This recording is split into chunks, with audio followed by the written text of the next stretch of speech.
Classique. 7h30, 9h, la matinale de Radio Classique avec Guillaume Durand.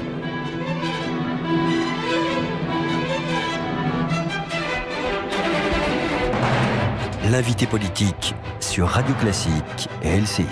Je suis ravi de vous retrouver. Les questions ne manquent pas ce matin à l'égard de Thierry Solère, donc, qui est parlementaire et qui a organisé les primaires et qui est en train d'organiser les primaires. C'est dans 1 an et demi, donc novembre 2016.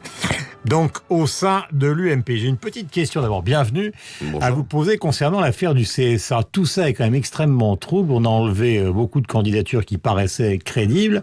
Or, les primaires, c'est pas simplement un problème interne à l'UMP, c'est aussi un problème de télévision. On l'a vu avec les socialistes. Donc, qu'est-ce que vous réclamez au CSA ce matin ?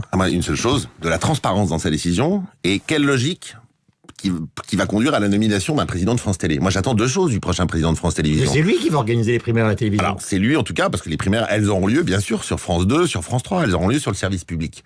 Et moi, je veux l'impartialité dans le service public. Je veux pas une conscience de gauche parce que la gauche est au pouvoir. Tout comme moi qui suis de droite, je ne voudrais pas, si la droite était au pouvoir, une conscience de droite. Je veux pour France Télévisions le meilleur, et surtout quelqu'un qui nous mette en œuvre une feuille de route bien claire. Ils ont écarté justement dans les dernières heures des chefs d'entreprise comme Quillot, qui paraissait indépendant. Quillot, que moi, je ne connais pas à titre personnel, mais qui me paraissait parfaitement professionnel et indépendant, un industriel du monde de l'audiovisuel, de toute évidence. Et donc voilà, moi, ce que je demande au CSA, et à M. Schrammeck en particulier, il est chargé aujourd'hui, son comité, de désigner le prochain président de France Télévisions. Mais on peut pas faire ça d'une manière si opaque. Il faut qu'ils nous disent sur quels critères, qu'est-ce qui va conduire à la décision, et que ça soit pas, encore une fois, des arrangements entre amis politiques. Je connais par nature le passé de tout le monde au sein du CSA, comme tout le monde.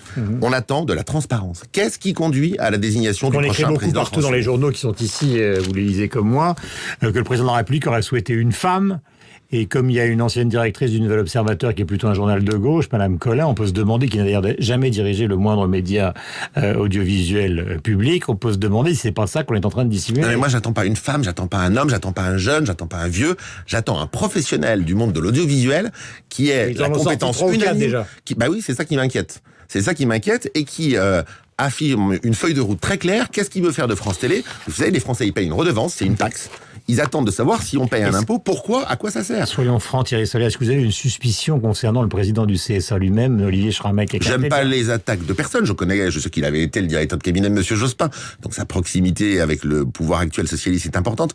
Mais moi, je lui dis, l'alternance, elle vient souvent en France. Et surtout qu'on sorte de la politique, ces histoires de nomination, qu'on nous mette un grand pro à la tête de France Télé, qu'enfin ça change, qu'enfin on ait une vision claire, pourquoi on paye une redevance, et pourquoi faire, qu'on ait des programmes qui soient autre chose que TF1 et M6, sinon ça sert à rien de payer une redevance, laissons le marché gérer. Est-ce que vous avez demandé au nom de l'UMP justement, je dis pas une audition, mais une rencontre avec les gens du CSA pour savoir exactement ce qui se passe ? En tout cas, on va tirer conséquence de cela, et cette réforme qui permet maintenant au CSA de nommer France Télévisions, elle ne me paraît pas aller dans le bon sens, si la réalité c'est l'opacité, qu'on comprend pas les pourquoi du comment, et que tout ça se passe entre 4-5 personnes sans aucun critère affirmé. Vous savez, au XXIe siècle, la transparence, ça peut pas être un mot, ça doit être des faits, et notamment dans les grandes nominations. Moi, président de la République, je ne nommerai pas des gens par complaisance et par amitié politique. Vous voyez, on va avoir la preuve de savoir si c'est le cas ou pas. Thierry Solère est en direct avec nous, les questions sont nombreuses. D'abord, est-ce que vous considérez que celui que vous soutenez, Bruno Le Maire, doit accélérer sa décision qui devait intervenir à la fin du printemps ou au début de l'été pour savoir au fond s'il va participer à ces primaires ou pas ?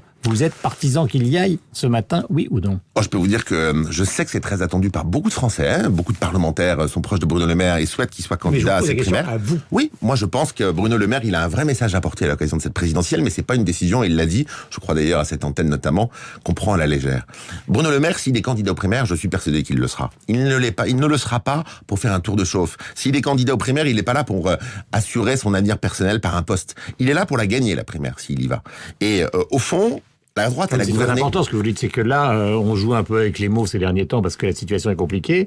Donc ça veut dire que de votre point de vue, Bruno Le Maire, président de la République, c'est une hypothèse plus que sérieuse. Mais vous savez, mieux que moi, Guillaume Durand, vous qui avez une grande expérience, que 2 ans avant l'élection présidentielle, tout ce qu'on raconte avec les sondages n'a pas beaucoup d'intérêt. Moi, ce que je sais, ma conviction personnelle, c'est que la droite et la gauche, elles ont gouverné d'une manière à peu près égale depuis les 30 dernières années. Et qu'au fond, aujourd'hui, il y a 8 millions de pauvres en France, plus que 5 millions de chômeurs. Et moi, je ne crois pas que la droite gagnera l'élection présidentielle par un rejet mécanique de la gauche. Parce que la gauche est au pouvoir et qu'elle a un changement de génération. Ben ça y participe aussi. Changer les visages, changer Donc, les générations. au revoir Sarkozy, au revoir Ça Juppé, sera au en tout revoir cas, Fillon. mais ça sera aux Français de la Mais droite. est-ce que c'est votre et du centre. sentiment à vous ce matin? Mon sentiment à moi ce matin. Il faut passer une génération. Mon sentiment à moi ce matin, c'est que alors qu'on a gouverné longtemps, celui qui gagnera la primaire, c'est celui qui arrivera à enthousiasmer les Français. Pas avec des facilités, pas avec des grands mots, avec un diagnostic juste de ce qu'il faut faire, avec 5 ou 6 grandes mesures sur lesquelles on prendra des engagements qu'il faudra tenir cette fois-ci. Et Bruno Le Maire, s'il va aux primaires, parce qu'il sent qu'il est prêt le moment venu, je pense qu'il a un rôle majeur à jouer. Vous pensez qu'il serait un bon président de la République? Parce qu'il y a un moment, vous avez réfléchi quand même à ses engagements derrière lui. Moi, je connais Bruno depuis maintenant près de 3 ans. Je sais que c'est un homme d'État, c'est quelqu'un d'incroyablement bien fabriqué, qui a une grande expérience et qui est encore jeune. Et je sais qu'il a un diagnostic juste de ce qu'on a raté collectivement depuis 30 ans. Cette technostructure française qu'elle a produit. Elle a reproduit les choses. Il aurait quand même l'archétype comme Alain Juppé. Oui, c'est justement. Premier partout. C'est justement un de ses atouts à mes yeux. Parce que vous savez, quand on arrive. Nicolas Sarkozy se moque de lui, il l'appelle Bernard Le Maire, il l'appelle on prête toujours plein de bac mots. plus 18. Bon, écoutez, franchement, c'est quand même pas grave d'avoir réussi des concours et des diplômes et d'être intelligent. Non, jamais dit le contraire. Deuxième chose, moi je pense vraiment que la technostructure dans notre pays, le corps de l'inspection des finances, le corps préfectoral, c'est pas facile à gérer quand vous arrivez aux affaires. Et qu'être dans le profil qui est celui de Bruno Le Maire, c'est aussi une forme de garantie d'avoir quelqu'un qui, le moment venu, sera en capacité de faire. Nathalie Chou qui écrit dans le Parisien ce matin, finalement, cette affaire de primaire est presque faite au profit de Nicolas Sarkozy. C'est ce qui est dans le Parisien ce matin. Ça vous paraît totalement peu fondé? Non mais, moi j'ai été chargé par Nicolas Sarkozy, le bureau politique, de la règle du jeu. Je vous dis juste que la règle du jeu elle est bien claire et tout le monde l'a acceptée et que ça participe à l'unité dont on a besoin dans les 2 ans qui viennent.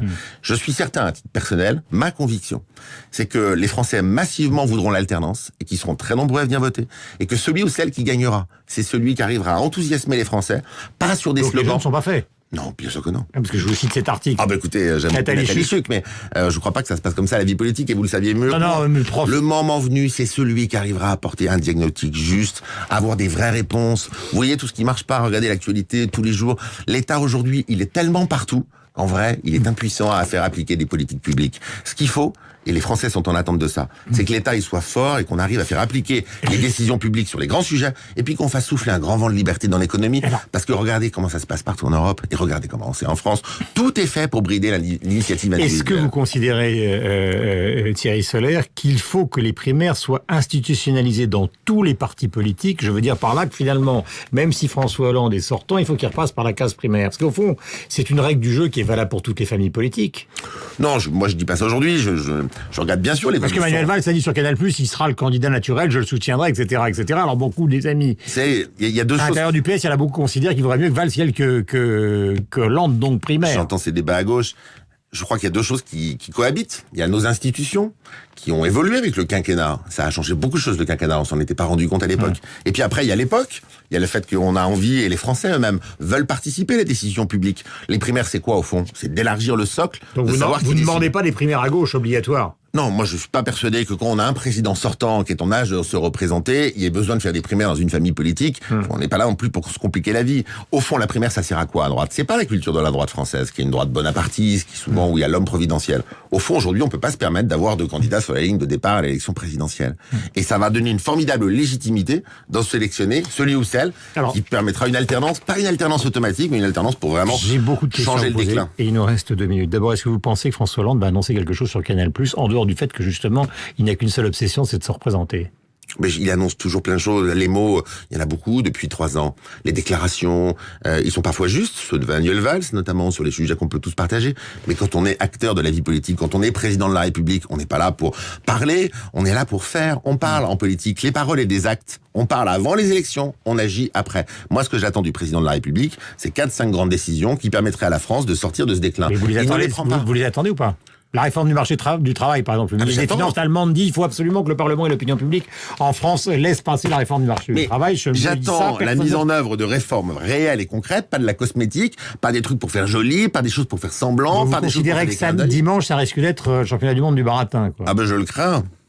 On est habitué c'est pas moi tellement qui à dois ça. le dire, hein, parce que On c'est- est tellement habitué à ça depuis 3 ans. On arrive, on fait des grandes phrases, tout va bien, la croissance arrive. Le pari de François Hollande depuis 3 ans, c'est quoi? C'est on fait pas de réforme, mais la conjoncture internationale, la baisse du prix de pétrole, tous ces Et critères-là vont après, faire je que ça va bricolerai aller. une majorité. Et puis après, on verra bien, et puis je vais faire bonhomme, et puis ça passera. Est-ce C'est pas que ça vous qu'il faut pour avez le pays. été associé, Thierry Solaire, puisque je dis on fait, c'est horrible comme mot. En tout cas, ça fait 3 mois qu'ont eu lieu les attentats de janvier. Est-ce que vous avez été associé, ce qui était prévu au départ, je parle de l'opposition, aux décisions qui vont être prises par Manuel Valls ce matin en matière d'antisémitisme et de racisme ou pas? Il y a eu, je l'espère, quelques parlementaires qui ont dû être associés à ça, qui sont les plus spécialisés sur le sujet. Moi, je vais vous dire... Pénalisation des articles, interdiction des sites, etc., etc. Moi, je voterai toutes les mesures qui vont dans le bon sens sur le sujet. Je ne vous dis pas que Manuel Valls prononce des mots qui sont à côté de la plaque. Quand au lendemain des attentats, il vient à l'Assemblée nationale, je l'applaudis. Mais je n'attends pas que des mots. C'est ce que je vous dis à cette antenne ce matin, Guillaume Durand. Mais vous avez l'air de J'attends dire des on a actes peut-être concrets. été associé, mais je suis pas au courant. C'est quand même bizarre. Mais vous savez, on n'associe pas tous les parlementaires. Non, on mais est d'accord, 200, mais l'UMP, vous devriez 500, être au courant, quand même. Moi, je ne suis pas associé à cette affaire. Je vous dis juste que le président de la République et le Premier ministre, sur ces sujets-là, s'ils nous font autre chose que des beaux discours et de la cosmétique, l'opposition sera derrière. Dernier point, vous allez voter la loi sur l'enseignement. J'hésite encore. Parce que j'ai bien sûr C'est envie. bizarre quand même dans l'opposition, parce que vous avez tous dit finalement, on est derrière la loi Cazeneuve, et puis maintenant, plus ça va, plus vous prenez vos Mais distances. Guillaume Durand, vous attendez de quoi de nous qu'on soit Non, mais des godillots qui servent à rien, qui appuient sur des boutons. Non, pas Alors, on du est dans tout. l'opposition, on vote toujours contre, ou bien c'est un grand sujet, on vote pour sans réfléchir. Je vous dis juste, moi, bien sûr, je veux doter nos services de renseignement de vrais moyens. Ils ont besoin surtout d'argent et d'effectifs. Hein. La vérité, c'est ça. Mais deuxièmement, si vous leur donnez les vrais pouvoirs, bah, écoutez, dans une démocratie, il faut un contre-pouvoir. Et le contre-pouvoir, c'est soit le juge, c'est le judiciaire, soit au moins l'opposition qui peut contrôler. Aujourd'hui, j'ai l'impression que c'est une loi qui est quand même largement liberticide, et je ne suis pas certain, surtout quand j'écoute le parquet antiterroriste qui est contre la loi, qu'en plus elle permette de régler les vrais problèmes. Thierry Solaire était notre invité ce matin. Je vous rappelle donc qu'il est l'homme des primaires à l'intérieur de l'UMP. Bonne journée à vous. Bonne journée. La formule est rémanente, mais sincère. Voici. Donc, nous allons retrouver Damien Givlet et toute l'équipe de LCI dans une seconde, et puis Sophie Paulini sur l'antenne de Radio Classique.